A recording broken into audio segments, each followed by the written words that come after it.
Hi students, welcome back to my channel MD happy. ಆತ್ಮೀಯ ವಿದ್ಯಾರ್ಥಿಗಳೇ, ಇವತ್ತು ನಡೆಯುವಂಥ ಒಂದು ಸೋಷಿಯಾಲಜಿ ವಿಷಯಕ್ಕೆ ಸಂಬಂಧಪಟ್ಟಂತೆ ನಿಮಗೆ ಬಿಟ್ಟ ಸ್ಥಳ ಮತ್ತು ಹೊಂದಿಸಿ ಬರೆ ಎಂಬ ವಿಭಾಗದ ಮೇಲೆ ನಿಮಗೆ ಪ್ರಮುಖ ಪ್ರಶ್ನೆಗಳನ್ನು ತೆಗೆದುಕೊಂಡು ಬಂದಿದ್ದೀನಿ. ಇಲ್ಲಿ ಫಿಲ್ ಇನ್ ದ ಬ್ಲ್ಯಾಂಕ್ ಮತ್ತು ಮ್ಯಾಚ್ ದ ಫಾಲೋವಿಂಗ್ ಈ ಒಂದು ಒಂದು ವಿಷಯ ವಿಭಾಗ ಸಂಬಂಧಪಟ್ಟಂತೆ ನೀವು ಯಾವೆಲ್ಲ ಪ್ರಶ್ನೆಗಳು ಪ್ರಮುಖವಾಗಿ ಬಂದಿವೆ, ಈ ಆನ್ಯುವಲ್ ಎಕ್ಸಾಮ್ ನಮಗೆ ಏನು ಆಗ್ತದೆ, ಕ್ಷಣಗಳಲ್ಲೇ ಇನ್ನೇನು ಸ್ವಲ್ಪ ಸಮಯ ಇದೆ, ಅಷ್ಟರೆಲ್ಲ ನೀವು ವಿಡಿಯೋ ನೋಡ್ಕೊಂಡ್ಬಿಟ್ರೆ 10 ಅಂಕ ನಮ್ಗೆ ಸಿಗ್ತದೆ ಅನ್ನೋ ವಿದ್ಯಾರ್ಥಿಗಳಿಗೆ ಇದು ಪ್ರಮುಖವಾದಂಥ ವಿಡಿಯೋ ಅಂತ ಹೇಳ್ತೀನಿ. ಸೊ ಬನ್ನಿ, ಇನ್ನೂ ಯಾರು ನಮ್ಮ ಚಾನಲ್ ಸಬ್ಸ್ಕ್ರೈಬ್ ಮಾಡಿಲ್ಲ, ದಯವಿಟ್ಟು ನಮ್ಮ ಚಾನಲ್ ಸಬ್ಸ್ಕ್ರೈಬ್ ಮಾಡ್ಕೊಳ್ಳಿ ಅಂತ ಹೇಳ್ತೀನಿ. ಕಮೆಂಟ್ ಬಾಕ್ಸಲ್ಲಿ ತಪ್ಪದೆ ರಾಧೆ ಅಂತೇಳಿ ನಮ್ಮ ವಿಡಿಯೋಗಳನ್ನು ಮೆಚ್ಚುಗೆ ವ್ಯಕ್ತಪಡಿಸಿ ಅಂತ ಹೇಳ್ತೀನಿ. ವಿಡಿಯೋ ಲೈಕ್ ಆದರೆ ಲೈಕ್ ಮಾಡಿ, ಒಂದು ನಿಮ್ಮ ಸ್ನೇಹಿತರಿಗೆ ಶೇರ್ ಮಾಡಿ ಅಂತ ಹೇಳ್ತೀನಿ. ಬರೀ ಪ್ರಶ್ನೆಗಳನ್ನು ನೋಡುತ್ತಾ ಹೋಗೋಣ. ಸೊ ಮೊದಲಿನಿಂದ ನಾವು ಪ್ರಾರಂಭ ಮಾಡೋಣ. ಈ ಬಿಟ್ಟ ಸ್ಥಳದಲ್ಲಿ ಪ್ರಮುಖವಾಗಿ ಭಾರತದ ಪ್ರಾಚೀನ ಹೆಸರು ಅಂದರೆ ಅದು ಭರತವರ್ಷ. ಪ್ರಬಲ ಜಾತಿ ಪರಿಕಲ್ಪನೆ ಪರಿಚಯಿಸಿದವರು MN ಶ್ರೀನಿವಾಸ್ ಅಂತ ಹೇಳ್ತೀವಿ. ಮಹಿಳಾ ಸಬಲೀಕರಣ ವರ್ಷ 2001. ಇನ್ನು ಅಗೋಚರ ಮಾರುಕಟ್ಟೆಗೆ ಇರುವ ಇತರೆ ಹೆಸರು ಅಂದರೆ ಈ ಶಾಪಿಂಗ್ ಅಂತ ಹೇಳ್ತೀವಿ. ನಮ್ಮ ಕಣ್ಣಿಗೆ ಕಾಣಲಾರದೇ ಇರುವಂಥ ಒಂದು ಶಾಪಿಂಗ್ ಅಂತ ಕರಿತೀವಿ. ಇನ್ನು ಸ್ವಗರ ಚಳವಳಿಯನ್ನು ಪ್ರಾರಂಭಿಸಿದವರು EV ರಾಮಸ್ವಾಮಿ ಅಂತ ಕೇಳ್ತೀವಿ. ಸೊ ನಾನು ಈ ವಿದ್ಯಾರ್ಥಿಗಳಲ್ಲಿ ಹೇಳೋದು ಇಷ್ಟಪಡ್ತೀನಿ ಅಂತಂದರೆ, ಇಲ್ಲಿ ನಿಮಗೆ ತೆಳಗೆ ಏನಪ್ಪ ಅಂತಂದರೆ ಕೊಟ್ಟಿರ್ತಾರೆ. ಆ ಕೊಟ್ಟಂತಹ ಕೆಲವು ಉತ್ತರಗಳನ್ನು ತೆಗೆದುಕೊಂಡು ನಿಮ್ಮ ಒಂದು ಪ್ರಶ್ನೆಗಳಿಗೆ ಉತ್ತರವನ್ನು ನೀವು ಕೊಡಬೇಕಾಗ್ತದೆ. ನೋಡಿ, ಜನಸಂಖ್ಯಾಶಾಸ್ತ್ರ ಪದವನ್ನು ಪರಿಚಯಿಸಿದರು ಗಿಲಿಯಾರ್ಡ್ ಅಂತ ಹೇಳ್ತೀವಿ. ಇದನ್ನು ಒಂದು ವಾಕ್ಯದಲ್ಲಿ ಕೇಳ್ತಾನೆ, ಬಹುವಾಕ್ಯಲ್ಲೂ ಕೇಳ್ತಾನೆ, ಗಮನದಲ್ಲಿಟ್ಟುಕೊಳ್ಳಿ.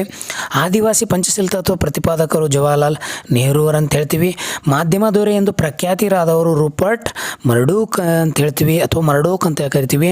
ಸತ್ಯಶೋಧಕ ಸಮಾಜವನ್ನು ಸ್ಥಾಪಿಸಿದವರು ಜ್ಯೋತಿಬಾಯಿ ಫೂಲೆ ಅಂತ ಹೇಳ್ತೀವಿ. ಯಾವೆಲ್ಲ ಪ್ರಶ್ನೆಗಳಿಗೆ ಹೆಂಗೆ ಉತ್ತರ ಬರೀಬೇಕು ಅನ್ನೋದಕ್ಕೆ ನೋಡ್ಕೊಳ್ಳಿ. ವಿದ್ಯುನ್ಮಾನ ಮಾಧ್ಯಮವು ಕೃತಕ ನೈಜತೆಯನ್ನು ಸೃಷ್ಟಿಸವೆ ಎಂದು ಕರೆದವರು ಜೀನ್ ಬುಡ್ರಿಲಾರ್ಡ್ ಅಂತ ಕರಿತೀವಿ. ಸೊ ಇಲ್ಲೆಲ್ಲವೂ ಕೊಟ್ಟಿದ್ದಾರೆ ಉತ್ತರವನ್ನು. ಸೊ ನೀವು ನೋಡಿಕೊಂಡು ಆ ಉತ್ತರವನ್ನು ಸರಿಯಾಗಿ ಬರೀಬೇಕಾಗ್ತದೆ. ನೋಡಿ, ನಿಗ್ರಟೋ ಜನಾಂಗದ ಲಕ್ಷಣ ಕಂಡು ಬರುವ ಬುಡಕಟ್ಟು ಅಂತಂದರೆ ಅದು ಕಾಡರ್ ಅಂತ ಕರಿತೀವಿ. ಭಾರತ ಮೊದಲ ಹಿಂದುಳಿದ ವರ್ಗದ ಆಯೋಗದ ಅಧ್ಯಕ್ಷರು ಕಾಕಾ ಸಾಹೇಬ್ ಕಾಲ್ಕೇರ್ ಅಂತ ಕರಿತೀವಿ. ಭಾರತೀಯ ಗ್ರಾಮಗಳು ಪುಟ್ಟ ಗಣರಾಜ್ಯಗಳು ಅಂತ ಕರೆದವರು ಚಾರ್ಲ್ಸ್ ಮೆಟ್ಕಾರ್ಪ್ ಅಂತ ಕರಿತೀವಿ. ಭೀಮಸೇನೆಯನ್ನು ಪ್ರಾರಂಭಿಸಿದವರು ಶ್ಯಾಮ್ ಸುಂದರ್ ಅವರು. ಹೌದಾ? ಇನ್ನು ಕನ್ನಡ ಪತ್ರಿಕಾ ರಂಗದ ಪಿತಾಮಹ M ವೆಂಕಟಕೃಷ್ಣಯ್ಯ ಅಂತೇಳಿ ಬಹಳ ಸಾರಿ ನಿಮಗೆ ಈ ಇಂಪಾರ್ಟೆಂಟ್ ಕ್ವಶನ್ಗಳು ಬಂದಿವೆ. ನೀವು ಮಾಡಬೇಕಾಗದಿಷ್ಟೇ ವಿಡಿಯೋವನ್ನು ಗಮನಿಸಿ ಕ್ಷಣದಲ್ಲಿ, ಇನ್ನು ಕೊನೆ ಕ್ಷಣದಲ್ಲಿ ಇದ್ದೀವಿ, ಇನ್ನೊಂದು ಸಮಯದಲ್ಲಿ ನಮಗೆ ಪರೀಕ್ಷೆಗಳು ಸ್ಟಾರ್ಟ್ ಆಗ್ತವೆ. ಸೊ ಆ ಒಂದು ಅನುಗುಣವಾಗಿ ನಾನು ಇಲ್ಲಿ ನಿಮಗೆ ಈ ಪ್ರಶ್ನೆಗಳನ್ನು ತೆಗೆದುಕೊಂಡು ಬಂದಿದ್ದೀನಿ. ನೋಡಿ, ಇಲ್ಲಿ ಡೆಮೋಗ್ರಫಿ ಎಂಬ ಪದವನ್ನು ಪರಿಚಯಿಸಿದವರು ಅಲಿಯಾಚ್ ಗಿಲಿಯಾರ್ಡ್ ಅಂತ ಕರಿತೀವಿ. ಜೊತೆಗೆ ಪ್ರತ್ಯೇಕತಾ ನೀತಿಯನ್ನು ಪ್ರತಿಪಾದಿಸಿದವರು HS ಹಟನ್ ಅಂತ ಕರಿತೀವಿ. ಪರಿಶಿಷ್ಟ ಜಾತಿ ಮತ್ತು ಪರಿಶಿಷ್ಟ ಪಂಗಡಗಳಿಗೆ ಕೇಂದ್ರ ಹಾಗೂ ರಾಜ್ಯ ಸರ್ಕಾರಿ ಉದ್ಯೋಗದಲ್ಲಿ ಸಂವಿಧಾನ 335 ವಿಧಿಯು ಮೀಸಲಾಗಿದೆ ಅಂತ ಹೇಳ್ತೀವಿ. ಇನ್ನು ದೊರಾಯಿ ಮಾರುಕಟ್ಟೆ ಅಧ್ಯಯನ ಮಾಡಿದವರು ಆಲ್ಫ್ರೆಡ್ ಗೇಲ್ ಅಂತ ಕರಿತೀವಿ. ಇನ್ನು ಆಂಧ್ರ ಪ್ರದೇಶ ದಿಬುಗುಂಟೆ ಎಂಬ ಗ್ರಾಮದ ಮಹಿಳೆಯರು ಪಾನ್ ನಿಷೇಧ ಚಳವಳಿಯಲ್ಲಿ ಪ್ರಮುಖವಾದಂಥ ಪಾತ್ರವನ್ನು ವಹಿಸಿದರು. ನೋಡಿ, ಬಿಟ್ಟ ಸ್ಥಳದಲ್ಲಿ ಯಾವ ರೀತಿ ಪ್ರಶ್ನೆಗಳು ಬಂದಿವೆ. ಇವು 1 ಅಂಕದಲ್ಲಿ ಕೇಳ್ಬೋದು, ಹೊಂದಿಸಿ ಬರೆಯಲ್ಲಿ ಕೇಳ್ಬೋದು, MCQ ಅಲ್ಲಿಯೂ ಸಹ ಕೇಳ್ಬೋದು. ಇಲ್ಲಿ ಕೆಲವೊಂದು ಪ್ರಶ್ನೆಗಳಿದ್ದಾವೆ. ಪ್ರಪಂಚದ ಅತ್ಯಂತ ಹಳೆಯ ಜಲವಿವಾದ ಅಂತಂದರೆ ಅದು ಕಾವೇರಿ ಜಲವಿವಾದ. ಯಾರ ನಡುವೆ ನಡೀತು ಅಂತೇಳಿ ಕಮೆಂಟಲ್ಲಿ ನನಗೆ ತಿಳಿಸಿ. ನೀಲಗಿರಿಯ ತೋಡರಲ್ಲಿ ಭ್ರಾತೀಯ ಬಹುಪತಿತ್ವ ವಿವಾಹನ ಆಚರಣೆಯಲ್ಲಿತ್ತು ಅಂತ ಹೇಳ್ತಾರೆ. ಹರಿಜನ್ ಮತ್ತು ಯಂಗ್ ಇಂಡಿಯಾ ಪತ್ರಿಕೆಯನ್ನು ಪ್ರಾರಂಭಿಸಿದವರು ನಮ್ಮ ಮಹಾತ್ಮ ಗಾಂಧೀಜಿಯವರು ಅಂತ ಹೇಳ್ತೀವಿ. ಡ್ಯಾಶ್ ತರವಾಡಿನ ವಿಭಜನೆಗೊಂಡ ಭಾಗವಾಗಿದೆ ಅಂದರೆ ತರವಾಡಿನಿ ವಿಭಜನೆಗೊಂಡಿದೆ ಅಂತ ಹೇಳಿ ಹೇಳ್ತಾರೆ. ಇನ್ನು ಬನಶಂಕರಿ ಜಾತ್ರೆ ನಿಮಗೆಲ್ಲ ಗೊತ್ತಿದೆ. ನಮ್ಮ ಬಾಗಲಕೋಟೆಯಲ್ಲಿ ಬರುವಂತಹ ಒಂದು ಜಿಲ್ಲೆಯಲ್ಲಿ ಬರುವಂತಹ ಬಾದಾಮಿ ಬನಶಂಕರಿ ಪ್ರಮುಖವಾದಂಥ ಒಂದು ಜಾತ್ರೆ ಅಂತ ನಾವು ಸಹ ಇಲ್ಲಿ ಹೇಳ್ತೀವಿ. ನೋಡಿ, ಕರ್ತ ಎಂದರೆ ಡ್ಯಾಶ್ ಅವಿಭಕ್ತ ಕುಟುಂಬದ ಮುಖ್ಯಸ್ಥ ಅಂತ ಕರಿತೀವಿ. ಭಾರತೀಯ ಗ್ರಾಮಗಳನ್ನು ಪುಟ್ಟ ಗಣರಾಜ್ಯಗಳು ಚಾರ್ಲ್ಸ್ ಮೆಕ್ಕಾರ್ಟ್. ಮತ್ತೆ ರಿಪೀಟೆಡ್ ಆಗಿರುವಂಥದ್ದು.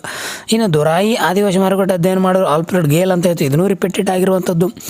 ಭಾರತದಲ್ಲಿ ಸಾಮಾಜಿಕ ಚಳುವಳಿ ಎಂಬ ಕೃತಿಯನ್ನು ಬರೆದವರು MS ರಾವ್ ಅಂತ ಹೇಳ್ತೀವಿ. ಇನ್ನು ಆಂತರಿಕ ಮೂಲದ ಪರಿವರ್ತನೆ ಸಂಸ್ಕೃತಿಕರಣ ಅಂತ ಕರಿತೀವಿ.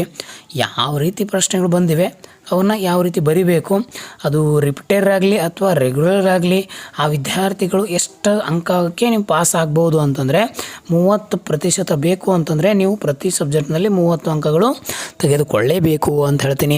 ನೋಡಿ, ನರಸಿಂಗ್ನವರ ಪ್ರತಿಪಾದನ ಅಭಿವೃದ್ಧ ಕುಟುಂಬ ಪ್ರಮುಖ ಉದ್ಯೋಗ ಏನಾಗಿತ್ತು, ಕೃಷಿಯಾಗಿತ್ತು ಅಂತ ಹೇಳ್ತಾರೆ. ಕುಲೀನೀಕರಣ ಪ್ರಕಲ್ಪನೆಯನ್ನು ಪರಿಚಯಿಸಿದವರು N ಪ್ರಸಾದ್ ಅವರು ಅಂತ ಹೇಳ್ತೀವಿ. ಕನ್ನಡ ಪ್ರಥಮ ವಾರ್ತಾಪತ್ರಿಕೆ ಮಂಗಳೂರು ಸಮಾಚಾರ. SNDP ಸಂಘಟನೆ ಪ್ರಾರಂಭಿಸಿದವರು ಶ್ರೀ ನಾರಾಯಣ ಗುರು ಅಂತ ಹೇಳ್ತೀವಿ. ಇನ್ನು ಬಾರ್ಬಿ ಗೊಂಬೆ ಸೃಷ್ಟಿಕರ್ತ ಋತು ಹಂಡ್ಲರ್ ಅಂತ ಹೇಳ್ತೀವಿ.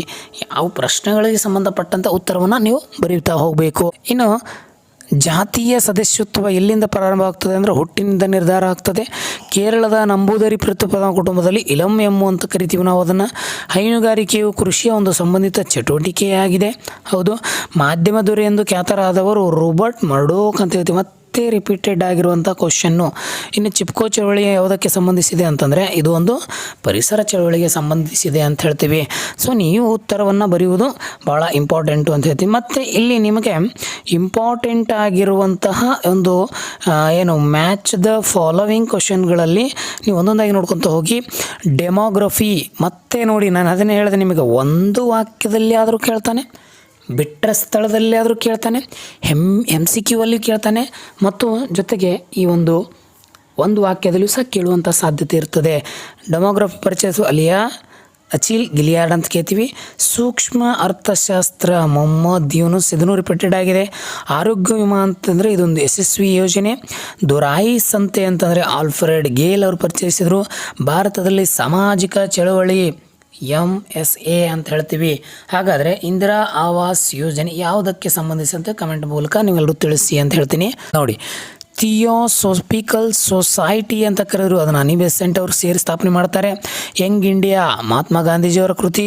ಕೂಲಿಗಾಗಿ ಕಾಳು ಯೋಜನೆ 1977ರಲ್ಲಿ. ಕಾಣದ ಕೈಯನ್ನು ಆಡಮ್ ಸ್ಮಿತ್ ಅವರು ಪರಿಚಯಿಸಿದರು. WTO ಧ್ವಂಸ 2001ರಲ್ಲಿ ಅಂತ ಹೇಳ್ತೀವಿ. ನೋಡಿ, ಕೆನೆಪದರು ಅಂತಂದರೆ ಕೆನೆಪದರ ಅಂದರೆ ಸಂತಾನಂ ಸಮಿತಿ.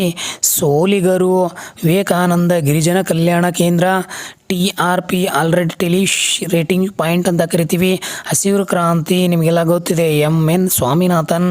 ಜಾಗತೀಕರಣ ಎನ್ನುವಂಥದ್ದು ನೀವೆಲ್ಲ ಈ ಒಂದು ಥಿಯೋಡೋರ್ ಲಿವಿಟ್ ಅಂತ ಕರಿತೀವಿ. ಈ ರೀತಿಯ ಪ್ರಶ್ನೆಗಳು ಬರ್ತವೆ. ಸೊ ಇಲ್ಲಿ ನಿಮಗೆ ನೇರ ಕೊಟ್ಟಿನಿ. ಸಂಸ್ಕೃತ ಇಂಡೋ ಆರ್ಯನ್ ಭಾಷೆ. ಮತದಾನದ ಹಕ್ಕು 325ನೇ ಕಲಂ ಹೇಳ್ತದೆ. ರಾಮಪುರ ಶ್ರೀ MN ಶ್ರೀನಿವಾಸ್. ಸಾಮಾಜಿಕ ಸಂಪತ್ತಾಣ ಫೇಸ್ಬುಕ್. ಭೂಸಾ ಸಾಹಿತ್ಯ ಬಸವಲಿಂಗ ಅಂತ ಹೇಳ್ತೀವಿ. ನೋಡಿ, ಜನಸಂಖ್ಯೆ ವಿಭಾಜಕ ವರ್ಷ 1921. ಕೆನೆಪದರ ಕೆ ಸಂತಾನ ರಿಪೀಟೆಡ್ ಕ್ವಶನ್ ಇದು. ಮತ್ತೆ ಜೊತೆಗೆ ನಿಶ್ಚಾತ್ಮಕ ಕ್ರಿಯೆ ಜಾನ್ F ಕೆನಡಿ. ಭೂಪಾಲ ವಿಷಾನಿಲಯ ದುರಂತ 1984. ಅಮೆಜಾನ್ ಕಾಮ್ ಆನ್ಲೈನ್ ಶಾಪಿಂಗ್ ಒಂದು ತಾಣವಾಗಿದೆ. ನೋಡಿ, ಒಡಕ ತುಡಿತಕ್ಕೆ ಕೇಡು ಮಂಜುನಾಥ್ ಅದ್ದೆ. Divine life society Aravind Ghosh. Mooknayak doctor BR Ambedkar. ಅಪಸಂಸ್ಕೃತಕರಣ ಮುಜುಮ್ದಾರ್. ಟೆಲಿಶಾಪಿಂಗ್ ಮೈಕಲ್ ಆರ್ಡ್ರಿಚ್. ಇಲ್ಲಿ ವ್ಯಕ್ತಿಗಳು ಮತ್ತು ಅವರ ಕೃತಿಗಳ ನಡುವೆ ವ್ಯತ್ಯಾಸವನ್ನು ಕೊಟ್ಟಂಥ ಹೊಂದಿಸಿ ಬರೆಯನ್ನು ಕೊಟ್ಟಿದ್ದಾರೆ. ನೋಡಿ, ಕೆನೆಪದರ ಮತ್ತೆ ಇದು ಮಾತ್ರ ಫಿಕ್ಸು, ನಿಮಗೆ ನೆನಪಿರಲಿ. ಕರುಣಾ ಟ್ರಸ್ಟ್ ಡಾಕ್ಟರ್ HS ಸುಧಾನಂದ್. ಆರೋಗ್ಯ ವಿಮಾ ಯೋಜನೆ ಯಶಸ್ವಿನಿ. ಮಾಧ್ಯಮ ದೊರೆ ರೂಪರ್ಟ್ ಮರ್ಡೋಕ್. ನೀರಾ ಚಳವಳಿ, ತೆಂಗು ಚಳವಳಿ. ಇದು ರಿಪೀಟೆಡ್ಡು ಪ್ರಶ್ನೆಗಳು ಫಿಕ್ಸ್ ಆಗಿ ಬರ್ತವೆ. ನೋಡಿ, ಇನ್ನು ರಾಷ್ಟ್ರೀಯ ಭಾವೈಕ್ಯತೆ ಸಂಪೂರ್ಣಾನಂದ ಮೌಲ್ಯ ಸಬಲೀಕರಣ ರಿಪೀಟೆಡ್ ಕ್ವಶನ್ ಬಂದಿದೆ. ಪುಟ್ಟ ಗಣರಾಜ್ಯಗಳು ಚಾರ್ಲ್ಸ್ ಮೆಟ್ಕಾಪ್, ಇದನ್ನು ಬಂದಿದೆ. ತಟಸ್ಥ ನೀತಿ ಆಡಮ್ ಸ್ಮಿತ್. ವಿಮೋಚನಾ ಬೆಂಗಳೂರು ಅಂತ ಹೇಳ್ತೀವಿ. ಸೊ ಆತ್ಮೀಯ ವಿದ್ಯಾರ್ಥಿಗಳೇ, ಈ ರೀತಿ ನಿಮಗೆ ಈ ಒಂದು ಹೊಂದಿಸಿ ಬರೆಯಲಾಗಿರ್ಬೋದು ಅಥವಾ ಈ ಬಿಟ್ಟ ಸ್ಥಳದಲ್ಲಾಗಿರ್ಬೋದು ಬರುವಂಥ ಫಿಕ್ಸ್ಡ್ ಕ್ವಶನ್ಗಳನ್ನು ತಂದಿದ್ದೀನಿ. ಸೊ ಅವು ಯಾವ ರೀತಿ ಅನುಕೂಲ ಆಗ್ತವೆ ಅನ್ನೋದನ್ನು ನೋಡ್ಕೊತಾ ಹೋಗಿ ಹೇಳ್ತಾ ಈ ವಿಡಿಯೋವನ್ನು ಇಲ್ಲಿಯೇ ಕೊನೆಗೊಳಿಸ್ತೀನಿ. ಎಲ್ರಿಗೂ ಧನ್ಯವಾದಗಳು. All the best your sociology exam. Radhe Radheya.